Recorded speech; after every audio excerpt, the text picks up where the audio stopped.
അജ്ഞാതഭൂതങ്ങൾ അലറി നടക്കുമീ അന്ധകാരത്തുരുത്തിൽ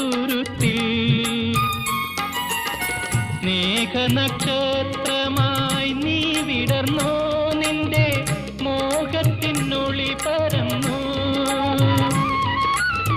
നിൻ വന്നമെന്റെ പ്രതീക്ഷയായി, നിൻ ഗന്ധം ജീവപ്രവാഹമായി പ്രവാഹമായി. ആവണിപ്പൊൻപുലരി ആനന്ദനീഹാര രത്നബിന്ദുക്കളാൽ ആലിംഗനം ചെയ്ത പൂവേ, അരുണന്റെ രശ്മികൾ നിന്നെ തലോടുമ്പോൾ ആലസ്യമെന്തിനായി?